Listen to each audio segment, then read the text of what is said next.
Refrigerator cycle का तीसरा अहम हिस्सा जो है वो रेफ्रिजरेटर कंट्रोल या थ्रॉटलिंग डिवाइस है। तो रेफ्रिजरेटर कंट्रोल जो है उसकी 6 अक़साम है। पहली किस्म जो है automatic expansion valve, thermostat expansion valve, low side float valve, high side float valve, hand expansion valve और कैपेसिटर। कैपेसिटर वाहद ऐसा रेफ्रिजरेटर कंट्रोल है जो सिर्फ डोमेस्टिक लेवल के ऊपर इस्तेमाल होता है। छोटे चीज़ें जो हमारे काम की हैं लाइक रेफ्रिजरेटर, डीप फ्रीजर, छोटे electric water cooler, window air conditioner, split type air conditioner जो 2 टन के हैं, 1.5 टन के हैं, 1 टन के हैं सब के अंदर, और इसके अलावा इन्वर्टर जो है वहाँ पर कैपेसिटर का इस्तेमाल हो रहा है। बाकी जितने भी हैं बड़े प्लांट उनके अंदर जो बाकी वाल्व इस्तेमाल होंगे। जहाँ तक ऑटोमेटिक एक्सपेंशन वाल्व का ताल्लुक है, मैं आपको बता चुका हूँ कि उसका इस्तेमाल छोटे कमर्शियल लेवल के ऊपर जो प्लांट हैं उनके अंदर होता है और इसका इस्तेमाल बहुत ज़्यादा नहीं है। आज जिसकी बात करने लगे हैं वो है और thermostat expansion valve. Thermostat expansion valve की शक्ल इससे बैरूनी शक्ल ज़रा और तरह की है। ऐसा समझाने के लिए शक्ल बनाई हुई है ताकि इसकी पता लगे इसके बारे में। इसमें ऐसा है कि इसके ऊपर की तरफ जो है भी रेफ्रिजरेटर का दबाव है, नीचे भी रेफ्रिजरेटर का दबाव है। इसमें वही रेफ्रिजरेटर भरी जाती है जो यूनिट के अंदर होती है।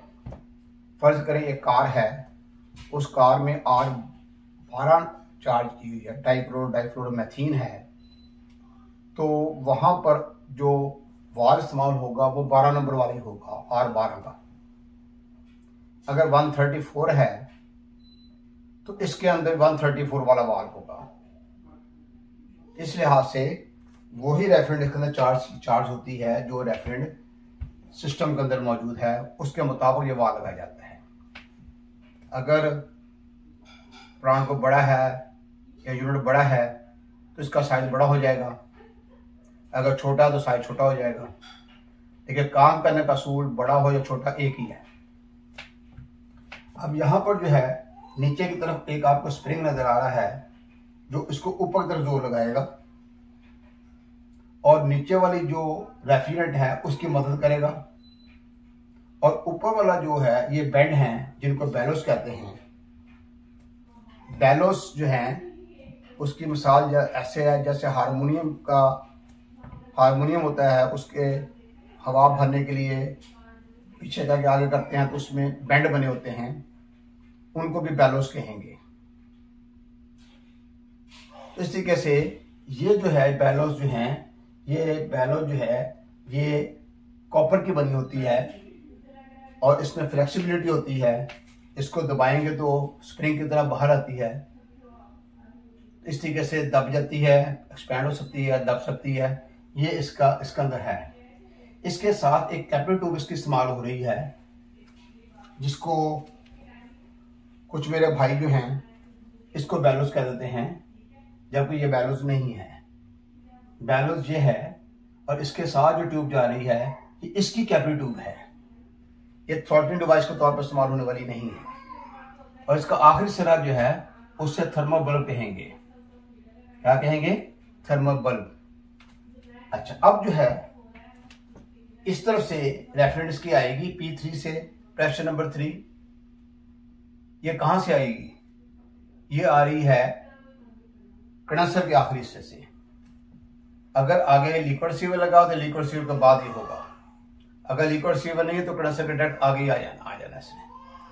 तो ये या इसके अंदर जो रेफ्रिजरेटर होगी उसका प्रेशर ज्यादा होगा। उसके बाद ये पोर्शन आप देख रहे हैं काफी बड़ा पोर्शन है और यह रास्ता छोटा सा है, जो नीडल वाल यहाँ लगी हुई है, छोटा रास्ता है। तो छोटे रास्ते से जिस वक्त इस तरीके से रेफ्रिजरेटर फैल के अंदर की तरफ आएगी। ये चोंच की तरह नीडल वाल है और ऐसे साइडों से फैल के नीचे आएगी। रास्ता बहुत कम है, आगे जगह खुली है। और ये इस तरफ जो है ये एवापोरेटर में थोड़ा सा ज़ाहिर किया हुआ है। हमने तो एवापोरेटर तो बहुत बड़ा होता है, ये छोटा होता है, ठीक है, क्योंकि हमारा मौजू ये है इसलिए इसको बड़ा बनाया गया है, ये समझाने के लिए एवापोरेटर बनाया हुआ है। अब एवापोरेटर से रेफ्रिजरेटर गुजर के इधर आएगी, यहाँ से कंप्रेसर को चली जाएगी सक्शन लाइन के जरिए इधर से खिंचाव होगा।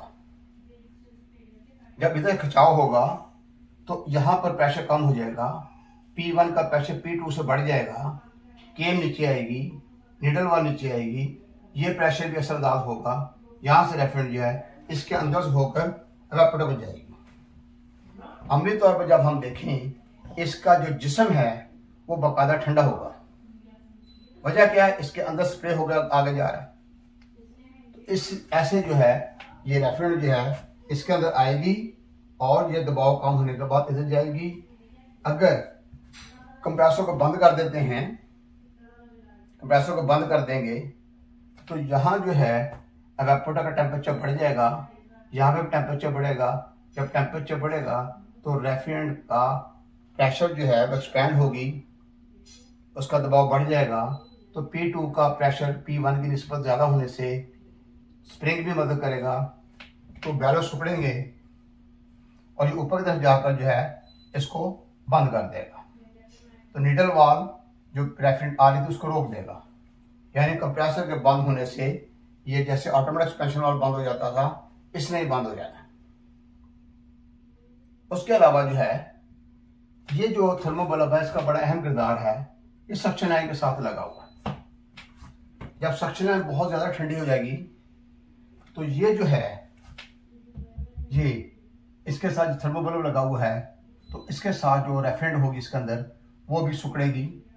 तो ये ऊपर की तरफ जाएगा, P2 ऊपर जाएगा, प्रेशर नंबर 2, प्रेशर नंबर 1, ये वैल्यू रिड्यूस होंगे तो रेफ्रिजरेंट की मिकदार कम हो जाएगी।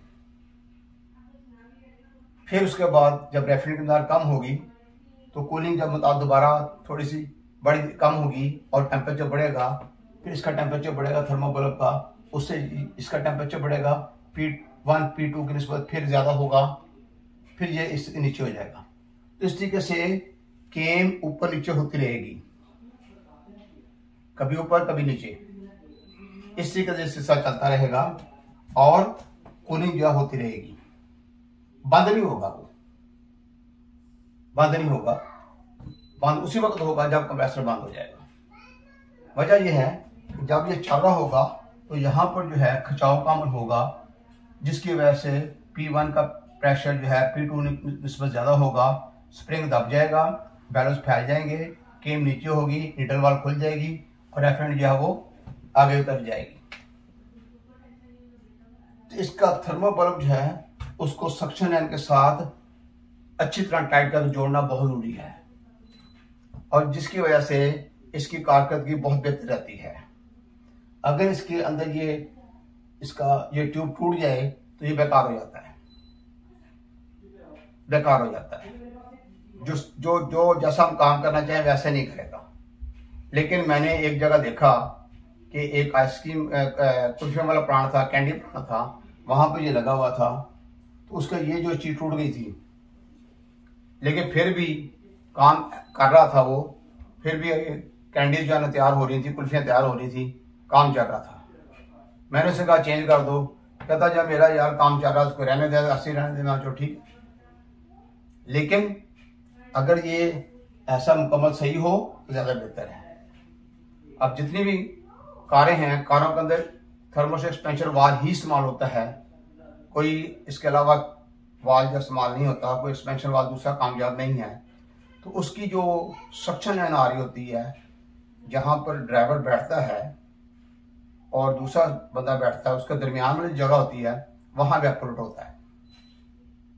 इवेपोरेट जो सक्शन लाइन वापस आ रही होती है वो उसका थर्मोस्टेटिक एक्सपेंशन वाल जो है उसका थर्मोबल्ब जो है उसके साथ टाइट लगा देते हैं, किसी क्लम्प के साथ जोड़ देते हैं, लगा देते हैं, और वो बेहतरीन काम करता रहता है। अब जहाँ पर ये इस्तेमाल हुआ है, अगर गलती से 5% गैस ज़्यादा चार्ज हो गई है या कम चार्ज हो गई है तो ये उसको कंट्रोल कर लेता है। इसमें वैसे तो पूरी चार्ज करनी चाहिए, अगर थोड़ी बहुत कमी बेशी भी रह जाए तो ये उसको कंट्रोल कर लेता है। इसका ये भी फायदा है। अब जितनी भी कारें हैं दुनिया में, पूरी वर्ल्ड के अंदर जितनी भी कारें हैं, तो पूरी दुनिया में ये तमाम कारों के अंदर बेशक जापानीज कारें हैं, कोरियंस कारें हैं, जर्मन की हैं, फ्रांस की हैं, इंग्लैंड की हैं, अमेरिका की हैं, जापान की, ये तमाम कारों के अंदर जिनमें एक्सपेंशन लगा हुआ है उसमें जो रेफिंग कंट्रोल है वो थर्मोस्टेट एक्सपेंशन वाला है। इसके अलावा जो सिनेमा घरों के प्लांट हैं 15 टन के 2-2 भी लगा लेते हैं, कोई 3-3 लगा लेते हैं, कोई 20-20 टन के लगाए होते हैं, 15 ton, 20 ton, 30 ton, 40 ton, 50 ton, 60 ton, तमाम के साथ थर्मल एक्सपेंशन वाला लगा हुआ है, तमाम के साथ। ऐसे ही बड़े इलेक्ट्रिक वाटर कूलर जो हैं, बहुत बड़े जो सीमेंटेड टैंकियाँ बनाई होती हैं, वहाँ पे भी इसका इस्तेमाल कर लेते हैं। इस लिहाज से इसके अलावा आइसक्रीम प्लांट जो हैं, तमाम आइसक्रीम प्लांट के अंदर यही इस्तेमाल होता है, कैंडी प्लांट के अंदर भी यही इस्तेमाल हो रहा है। इस लिहाज से ये कामयाब तरीन रेफिंग कंट्रोल है, कीमत के लिहाज से ज़रा महंगा है लेकिन ये बहुत अच्छा है। इसलिए लेकिन रेफ्रिजरेटर वगैरह के अंदर इसका इस्तेमाल नहीं है। अब अक्सर जो तस्वीरें फिगर्स बनी हुई हैं इस थर्मोकोल को यहाँ लगा दिया है एवापोरेटर के शुरू में, वो गलत है। एवापोरेटर जहाँ खत्म होता है सक्शन है, उस सक्शन हैंड के साथ लगाना है इसको, ये याद रखिएगा। सक्शन हैंड के साथ अगर आप क्लम्प वगैरह नहीं, तार शार के किसी चीज के जरिए इसको बांध देना है, वो ज्यादा बेहतर है। वैसे तो वो क्लम्प जो दूसरे मिल जाते हैं वो भी लगा सकते हैं, जो सैनिटरी वाले इस्तेमाल करते हैं, खोलें उसको, आके उसको लगा दें, इस एहतियात से कि इसको नुकसान ना हो, इसके साथ अटैच कर देना है। इससे अटैच होगा तो काम बिल्कुल सही है। तो ये आपके सामने दूसरा जो मैंने बताया है, पहला ऑटोमेटिक एक्सपेंशन वाल्व था, ये थर्मल एक्सपेंशन वाल्व है। इसके अंदर रेफ्रिजरेंट आएगी, वो किस हालत में होगी? माया हालत में। जो बाहर निकलेगी वो भी माया हालत में निकलेगी। जब आएगी रेफ्रिजरेंट तो प्रेशर ज़्यादा होगा, जब इससे निकल के एवापोरेटर में जाना तो दबाव कम होगा। तो जैसे ही दबाव कम होगा रेफ्रिजरेंट इंतहाई ठंडी हो जाएगी, बहुत ज़्यादा ठंडी हो जाएगी, फिर वो एवापोरेटर में दाखिल होगी।